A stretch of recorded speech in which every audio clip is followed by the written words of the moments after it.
Have you ever met the connector? Well, he ponders, he helps, he creates, he writes, he speaks. He basically connects people and brings them together. I speak about Paul Solano of PS and All Marketing Group.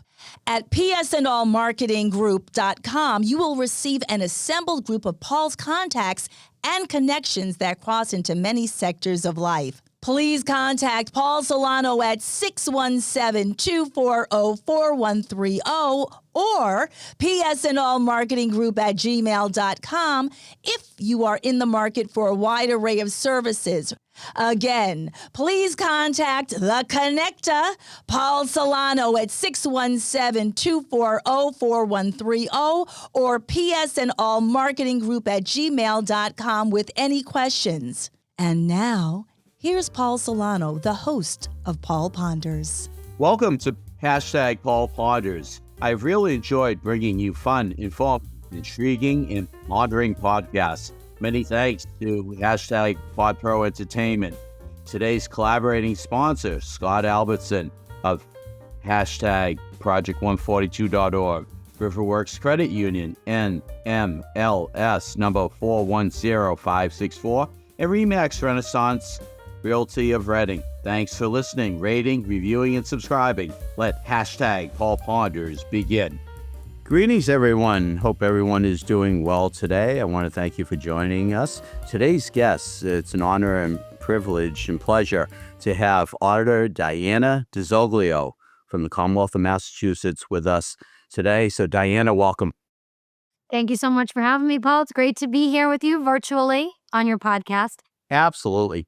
Excited to hang with you this evening. Well, thank you so much. I really appreciate it. So, when did you first get involved in politics? Oh, man, that is you're making me go back in time here. I actually never thought I was going to be involved in politics. This was not part of some 5-year plan or 10-year plan. I actually got involved in politics when I was in my 20s. So just 2 years ago, you know? Exactly. Why are you laughing, Paul? Why are you laughing? Sorry about that. I'm just kidding. So I'm 41 now. And I'm about to turn 42 next month. And I got involved in politics, I want to say, 14-ish, 15-ish years ago, more or less. And I actually started working at the State House as a legislative aide. And I had no idea what the legislature did when I first started in that role. I got offered the job because I came from the community that the state rep was representing, Lawrence. And I speak fluent Spanish, and he wanted somebody who could connect with the community and had deep roots in the community. And he hired me, and I learned about all the great things that our government can do, from investing in education and infrastructure to fighting to make sure that people have adequate access to health care and all sorts of just wonderful things that state government can play a role in. But I also learned about the flip side of state government during that very short time serving as a legislative aide.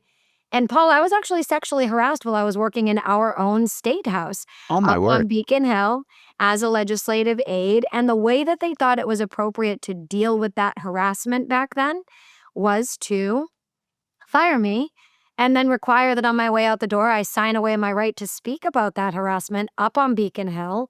Wow. At our own state house by signing a taxpayer-funded non-disclosure agreement meant to silence me about everything I had seen, witnessed, or experienced amongst the most powerful politicians in Massachusetts. But I didn't let them get rid of me or keep me quiet, and I didn't leave state government like they told me to do. I instead decided to run for state representative myself, and a little over a year later made my way back into the same chamber that had just dismissed me as the youngest woman serving in the House of Representatives at that time.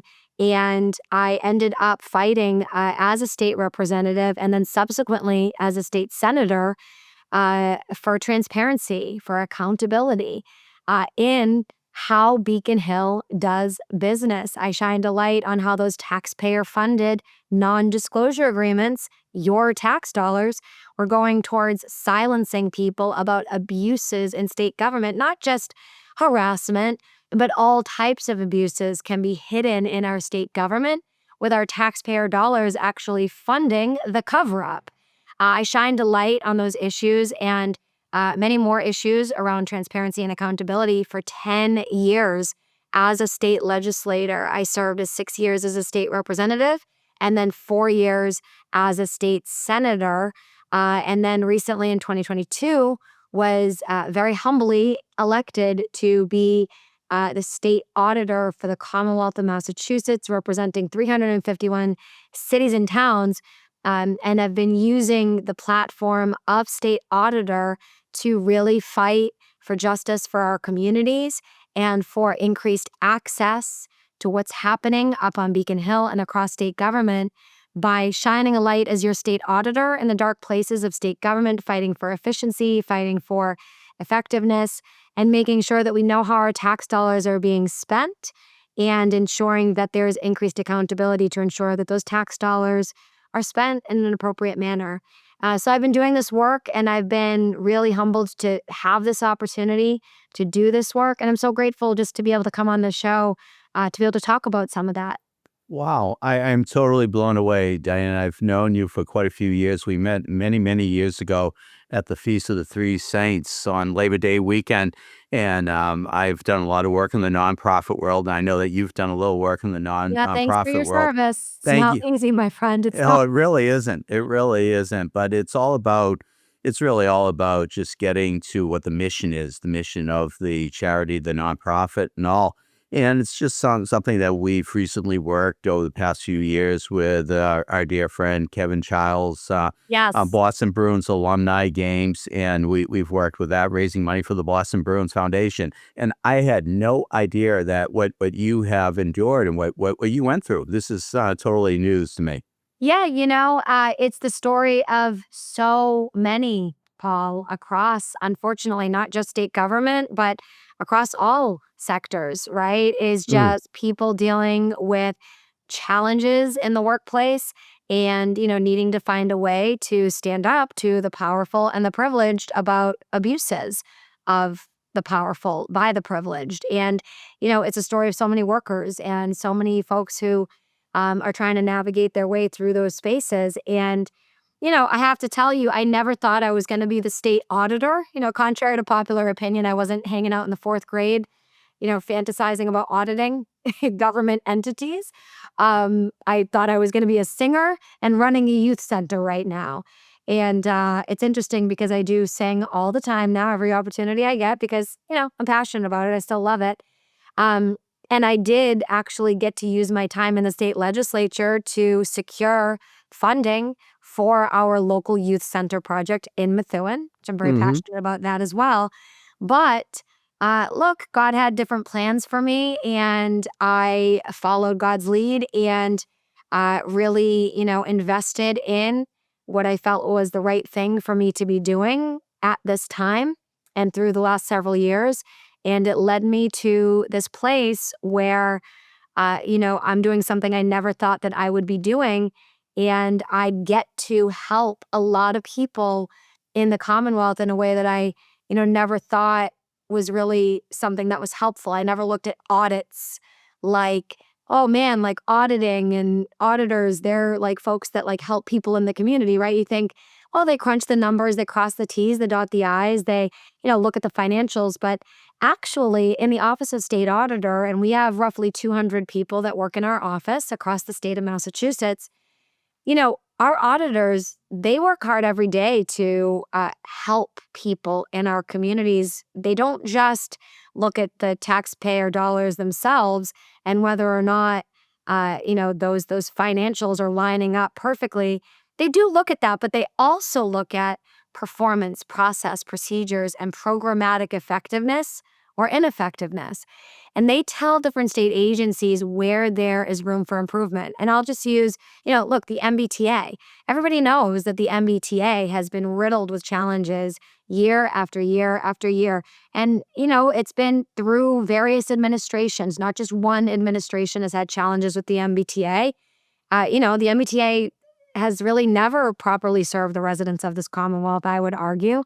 And, in recent years, we've seen trains catching on fire, constant derailments, ceiling tiles falling, with near misses for passerbys. That's unacceptable. We need to do better here in the state of Massachusetts. It's a multi-billion-dollar system. We pour our tax dollars into this. We need to make sure that riders are protected, that employees are protected, and then our taxpayer dollars are protected.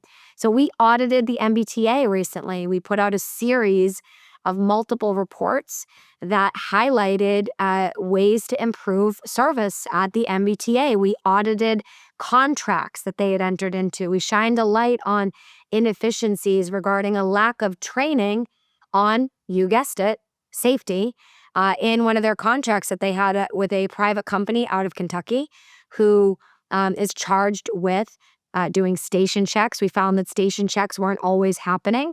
So we made sure to put that in the audit report and call on the MBTA to ensure that employees were getting trained appropriately, that station checks were happening in a timely fashion. And just to make sure that there's overall better management of these contracts to make sure that, again, riders and taxpayers alike are protected. We audited the Department of Children and Families recently, and we looked at mental health services that children are being provided with through the Department of Children and Families, who's charged with overseeing certain aspects of the care that these children are receiving. And we found that regarding mental health services, too often, these kids were actually being prescribed medications that were antipsychotics, that were very powerful drugs that were not being appropriately overseen or monitored, and they weren't getting behavioral health services alongside of these antipsychotic or psychotropic powerful medications. So basically, they were being given the medicine and not being provided with a therapist, with a counselor, with behavioral health supports to make sure that the child was properly cared for. And, if these kids are traumatized kids, they enter into the system, oftentimes, obviously through no fault of their own, and they don't have the type of family supports or community supports that they need to be able to succeed. That's why they enter the system. So it is Department of Children and Families' responsibility to make sure that once these kids enter the system, that there is oversight over the prescription drugs that they're being provided with, that there is, adequate access to behavioral health opportunities and care for these kids. And we identified ways to improve those services. And, DCF, to their credit, they responded with a commitment to immediately getting to work to try to address these challenges. There are a lot of really great social workers and workers who work in these agencies who are doing their very best. A lot of times it comes down to a lack of funding, a lack of training, and a lack of appropriate management. So we did highlight that to DCF, that there's a need to really provide increased oversight in these areas. And they responded with the fact that they're committing to take immediate action. And we'll be following up soon to see how that's going. But you wouldn't think, Paul, that in the Office of State Auditor, those are the types of things that we're looking at. You wouldn't think that we're looking at opportunities to increase safety or opportunities to increase access to mental health services for children. But that's the type of work that we do, that we want to be able to do more of. We do have a limited budget, but we do, as much of that type of work as we can, and, really take these jobs seriously. And we do try to use, what we have, where we are, to do good things for our community and to help make government work better. That's the mission of the State Auditor's Office, to help make government work better. Without a doubt, and I'm totally blown away with the scope of your office. So I applaud you for the great job you are doing. And just a quick side note or a question regarding the Inspector General's office: is that does that office work hand in hand with you, or does that fall under your purview? So it actually is a separate entity. We work very Really? well with the Inspector General's office. They have a really great and solid team over there. They're doing really good things. There is some overlap, so we do communicate quite often. They can do auditing as well. So if they're auditing something, obviously we want to be able to know about that so we're not duplicating efforts. And sometimes it's easier for the IG to pick something up. Our office has to follow very strict government auditing standards when we conduct our audits. The Inspector General's office is able to do separate reports, a different style of reporting that they do. And, so we'll have discussions and talk about who's doing what and try to make sure to the best of our ability that we're not overlapping. But different from the Office of State Auditor, the Inspector General has the oversight authority from the state over municipalities. So a lot of people will come to me and say, can you please audit our city budget or our city school system or, something that's going on locally? Our office actually doesn't have the authority to audit cities and towns. We could certainly go in and provide services to them with certain respect, but it would be more like contracted services that we're providing them rather than oversight authority over them. The Office of the Inspector General is the oversight entity for cities and towns, and they're the ones that can do investigations locally, whereas the Office of State Auditor has its purview only with state entities and state-funded facilities. So if it's state taxpayer dollars and it's a state entity, that's the Office of State Auditor. The IG gets to provide oversight to municipalities. Interesting. Very interesting. Thanks for clarifying that and for explaining that. Now, I have to ask you about something where over 72% of the electorate agreed with you, okay? They supported the 2024 ballot one question overwhelmingly, okay? And if you want to let our listeners in Paul Ponder's land know what this ballot one question was and where it is today, please. Yeah, thanks, Paul. 72% agreeing on anything is really just amazing. Let's be real. If you think about, your romantic partner, if you don't have one anymore, think about your last romantic partner. Think about how often you agreed or disagreed. 72% of the time is 72%. It's an incredible thing to bring people together in this way. And what brought people together was our shared desire for good government. Good government is not a partisan issue. And I'm a registered Democrat. I've worked with registered Republicans, Democrats, unenrolled, Libertarians, Green Rainbow Party, whatever your party affiliation is. The Office of State Auditor does want to work with you to make sure that our government is working the way that it is supposed to. And there is a time for political conversations during campaign season or what have you, right? Where, everybody pitches their platforms and the debates are had. And, we respect that. People have their opinions and they need to be shared, and we should all be transparent about what our opinions are. And it's okay to disagree. And it's okay to agree. And I'm very excited that 72% of voters in Massachusetts agreed. That's Republicans, that's Democrats, and that's everybody in between. The most liberal to the most conservative groups in Massachusetts endorsed the ballot initiative to audit the state legislature with Question One. And we had the Republican Party of Massachusetts and the Democratic State Committee in Massachusetts both endorse the audit of the state legislature. When is the last time that the GOP and the Democratic Party agreed on something and both endorsed the initiative? I can't think of a time. So I am really, really excited that because we came together, because we put the partisan rhetoric aside to come together for what we know is the right thing to do, we were able to pass Question One to audit the state legislature to get some transparency about what's going on Beacon Hill, something that I've been very passionate about for a long time. And now we passed this with 72% support back in November. It is now the law. It is not a recommendation. It is no longer up for debate. It is the law in Massachusetts. You, the voters, made it the law. You voted for it. The same way the legislature gets to go in and vote on what's law, and then the governor signs it into law. Well, when you vote for a ballot initiative here in Massachusetts and it passes, it is now the law. So this is the law here in Massachusetts. And I hate to tell you, Paul, but the law is being broken by the legislature right now. They are refusing to be audited by my office, and they are refusing to comply with the law that you all just voted for. And I'll let you know, we've only asked for financial documents, and state contracting documents.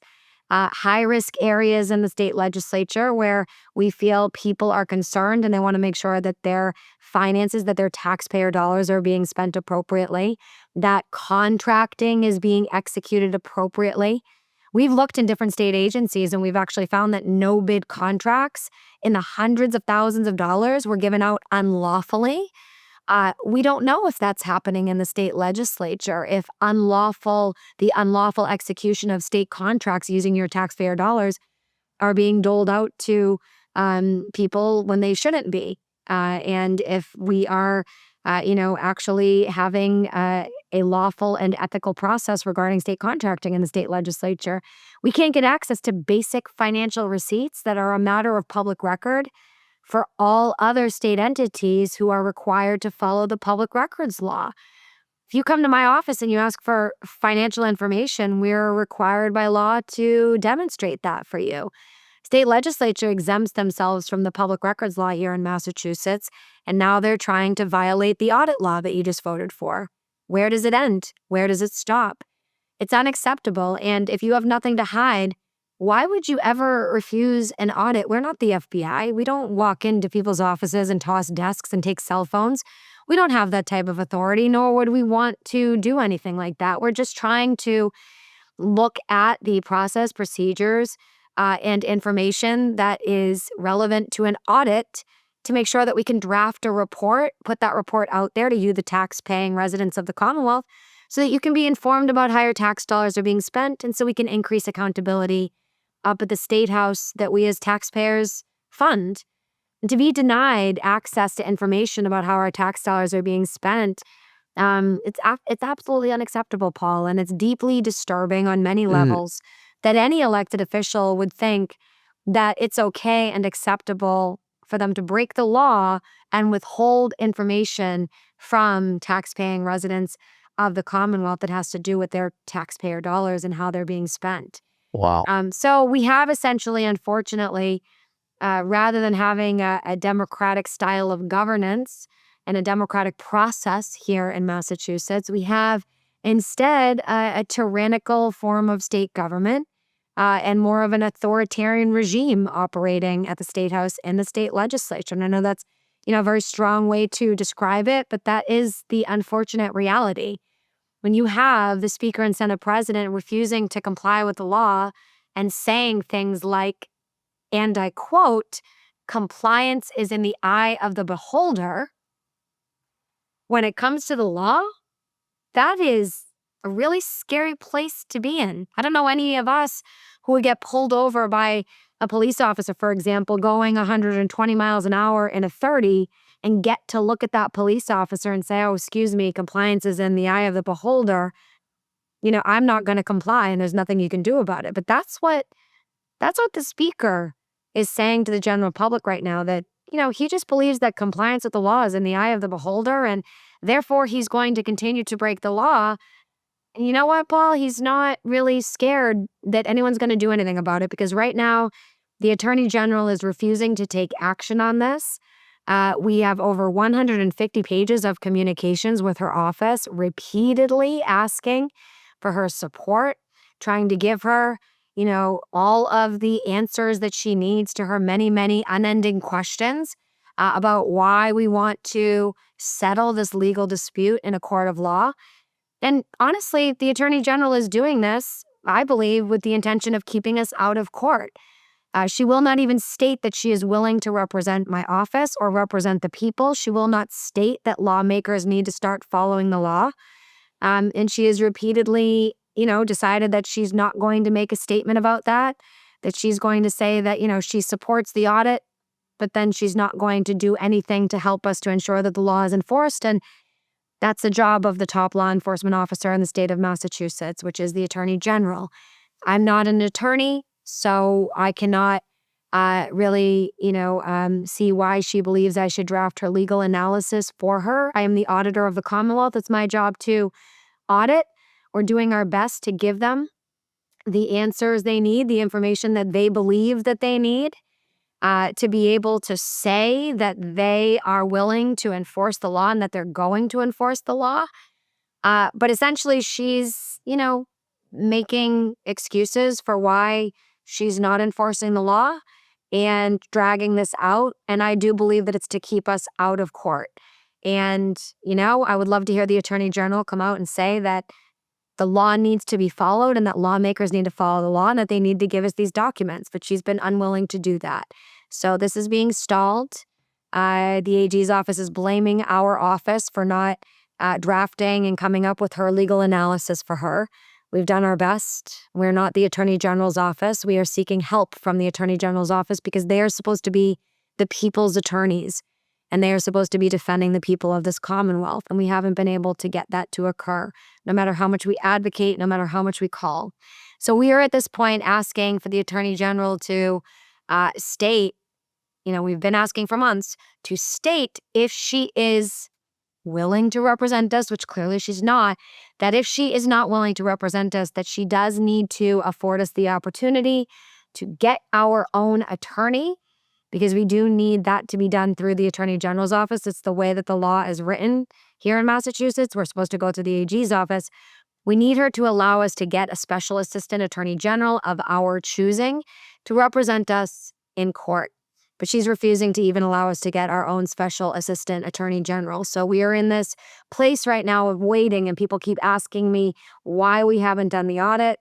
I've been practically begging the AG to help or to at least let us get our own attorney. She's been refusing to budge and been pointing the finger back at our office, scapegoating our office and gaslighting our office. And, we're at a point now where all we can do is continue to advocate to folks in the communities to let them know that we're doing everything we can, but we can't sue the legislature without the Attorney General, deciding what she's going to do here. And she is not happy with me right now that I'm saying this publicly. But that's the reality of the situation. So when folks wonder why we haven't sued the legislature, why this audit hasn't gotten done, well, because the wagons have been circled up on Beacon Hill. Everybody's talking to each other, and folks are covering for one another to make sure that we're not able to get access to the courts. And they're, sort of hoping that eventually this just dies out, that if they keep talking about, the lawsuits at the federal level and the fact that they're suing the president again, or, something that happened at the White House again, that folks will just forget about what's going on here in Massachusetts. And that will be the only thing that's talked about. And well, look, what's happening at the federal level is incredibly important for us to discuss. We should not, lose sight of the fact that these things are happening at the state level. And it is our responsibility as state officials to make sure that the state law is followed. And right now, the state law is being broken. And that is unacceptable. So we are calling for action from the AG. We are asking for the governor's support. I'd love for the governor to assist in any way. This isn't something that's really been on her radar, unfortunately, and it really needs to be. We really need the governor to step up, to call for action, to rally alongside of us. And we need the Attorney General to allow us access to a court so that we can finally sue the legislature and get action, because the law is being broken and taxpayer dollars are being spent with no oversight, essentially, right now by our own state legislature. Wow, this is truly, truly upsetting, yet very enlightening to me, Diana, about what you've been enduring. And I remember hearing that you actually walked from the westernmost city or town in Massachusetts all the way across Massachusetts and you hit all 351 cities and towns, I remember. Yeah. That was fun. It was tough too. I kind of got ahead of my skis there with some of the routes that I picked. I didn't really plan for road construction. It was kind of just put together last minute. And I was like, this is a good idea. I'm going to do this. And I went out, and it was a good time. We navigated our way through. When we got to the Worcester area, it was a little challenging with the road construction, so we had to go around it. But yes, I walked from Western Mass along the New York border and walked across the state in Central Mass to the State House in Boston. So not technically speaking, from exactly one side to the other, but from really as far out as we could fit in with the schedule that I had available. And yeah, I walked from out in the Berkshires to the State House in Boston, and it took several days, obviously. I'm going to tell you, I didn't realize how old I had gotten. There was some joint pain, admittedly, and I was like, all right, so we need to start taking care of the joints at this age. But it was fun. I got to meet a lot of great people. Wore yellow every day, the campaign colors for the Sunshine campaign. And look, the result was we raised awareness, and we had to do that, Paul. We had to get creative in that way because the people on Beacon Hill that do not want this to occur, they are very, very powerful, much more powerful than I am up on Beacon Hill. I am the state auditor. I'm really humbled and honored to have this role, but I don't have as much power as, the speaker or the Senate president when it comes to, influence in the traditional sense of things, right? I audit state agencies, but, I don't have access to earmark opportunities for people or passing legislation into law, those sorts of things, right? So it was really challenging to really continue to raise awareness around this because I had a lot of people saying, hey, Diana, we really, really, really support what you're doing and we love what you're doing. We're fully behind you and we're going to vote for it. But we just can't support you publicly, or we can't donate to the campaign because they were scared that the speaker, Senate president, and the powers that be up on Beacon Hill were going to see their name on that list and retaliate against them and block the legislation they were pushing or block, something that they cared about. And I did hear that, the speaker and Senate president's people were calling around and, not in a not so veiled manner, threatening people. Why did I see you in a photo with Diana DiZoglio? Oh, you donated to this. There goes your bill this session. Oh, I thought you wanted to be able to succeed up on Beacon Hill. There goes your career.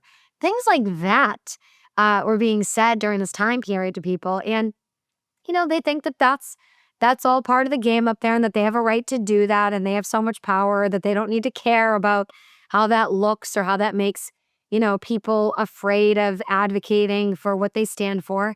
But they do it purposefully. They do it to set an example and they do it to control. Absolute power corrupts absolutely. And these folks have way too much power. And Paul, we can agree and we can disagree. And that's okay. That's a democratic style of governance, right? Where disagreements happen. We don't have to agree on all the issues. You might be on the opposite side of an issue. And okay, that's your right. That's my right. But according to the speaker and Senate president, it's their way or the highway. And that's a very well-known thing up on Beacon Hill. You have to go and ask permission to vote off from what the speaker tells you to do. If you vote off, you're ostracized, you're alienated, they talk trash about you. They, try to teach you a lesson and make an example out of you. So a lot of people were afraid to get involved with supporting the ballot question and to do it publicly.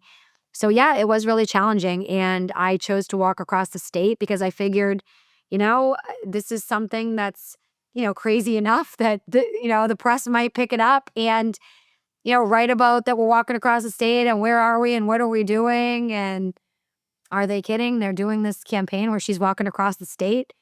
So it generated conversation because it was something different.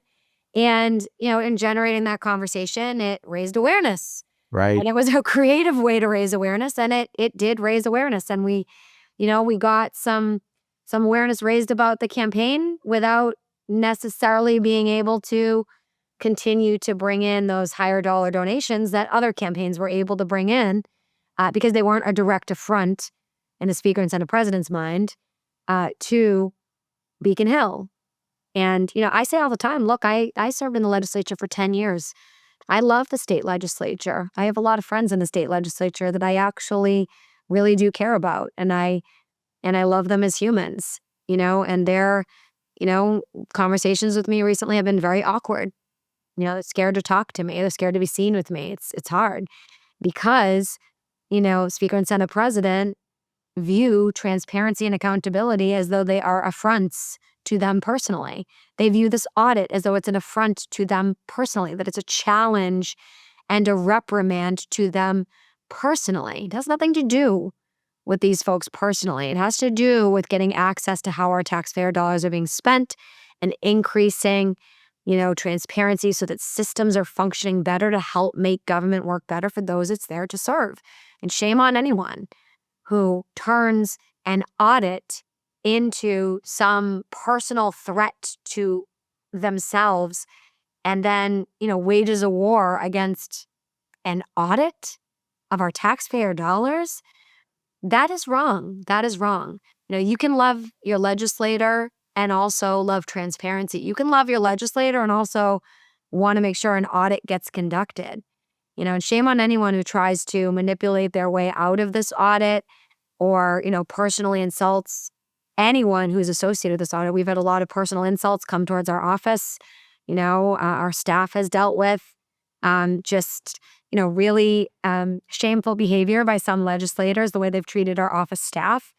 And, they're trying to do their jobs. They're trying to obey the law and implement the law that you voted for. And, they're being blocked from being able to do the job that you told them to do.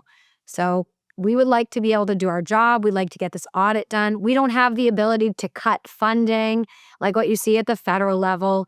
We don't have that type of power in the Office of State Auditor. I'm elected by the people. I'm not appointed by the governor or by anybody else. I'm elected. So I answer directly to you, the people. And all we're allowed to do with respect to this type of an audit is simply audit and produce a report. We can't cut budgetary spending. We can't add budgetary spending.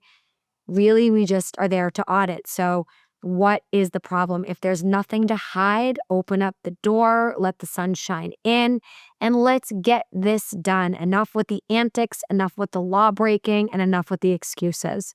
The tax-paying residents of Massachusetts have had enough. They made their decision. It's time to follow the law. Without a doubt, without a doubt. So, really, I want our listeners in Paul Ponder's world just to really take heed and take notice with this podcast.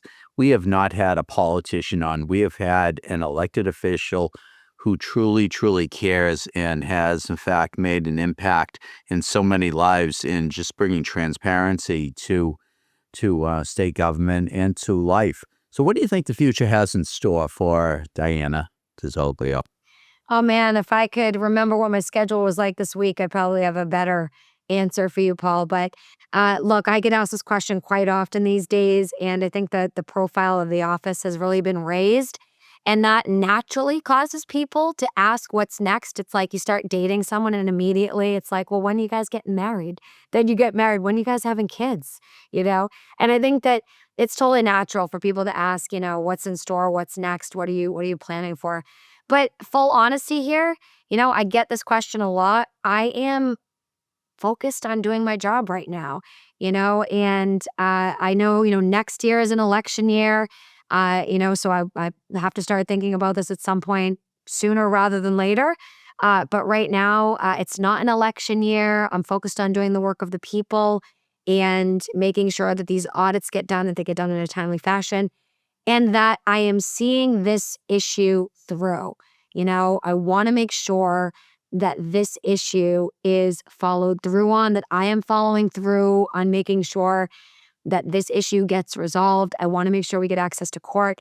And that takes really, between the work of the office and then fighting the fight on this issue with the most powerful politicians on Beacon Hill, essentially trying to get rid of me to make me not able to do my job. It's really taken all of the energy that I have. So I am grateful that it's not an election year this year, so I don't have to think about these things right now. And I can focus on doing the work of the people and getting this job done. And, when the time comes, give me a call. We'll have a conversation. Mm-hmm. Definitely. Well, a recent podcast for Paul Ponders was on Focus, FOCUS. And I created the focus of fixating on certain ultimate sites. And what you have done with the Ballot One initiative and what you've done of basically focusing in on what's important now and that is really transparency in state government. And I applaud you for what you've done. So how do our listeners contact you? Yeah, and let me just end with saying it's about doing what you can where you are with what you have, and that's a motto that I heard a long time ago that I have very much followed. You don't have everything, you don't have everyone, you might not have all the resources, you might not have as much power as others have, but if you do everything you can with what you have where you are, you will be able to make a difference and move things in a positive direction, and if it's a baby step, then take the baby step, and keep going forward. But thanks so much, Paul, for having me on. Folks can actually reach out to me. All my information's up online. If you just do a quick internet search of Diana DiZoglio, it'll pop up. If you want to contact me on the official side, you can reach out to me at auditor@massauditor.gov. And if you want to reach out to me on the campaign side at some point, Diana@dianadizoglio.com. And all that information's up online. Thank you. And Diana, again, thank you for being on, for taking the time and the interest to be on Paul Ponders, and we will catch up with you soon. So great to be here, Paul. Let's keep pondering about how we can make government work better. Have a great night, everyone. #indeed. I trust that you have enjoyed #Paul Ponders. Again, my name is Paul Solano of PS&All Marketing Group, and I may be reached via email at paul@paulponders.com to do some more pondering. Many thanks to my longtime collaborative friend and associate, Chalonzo Amos of Pod Pro Entertainment, in bringing you our fun, exciting, informative podcasts. You rock, Techie Chalonzo. With PS&All Marketing Group, I created a side gig to connect you and get things done. Please do not hesitate to reach out to me at paul@paulponders.com with any questions. Subscribe to our YouTube channel at Paul Ponders. Follow us on Twitter at Paul Ponders Pod. Follow us on Instagram at Paul Ponders Podcast. Thank you again for listening to #Paul Ponders, available on Apple Podcasts, Spotify, our website, paulponders.com, or wherever you stream your podcasts. Subscribe, stream, rate, and review our shows. Your ratings and reviews help our show reach new audiences. Produced by Pod Pro Entertainment, #Paul Ponders lives within a network of podcasts located at podproentertainment.com. #the new radio. Until we meet again, my friend, stay well. #indeed.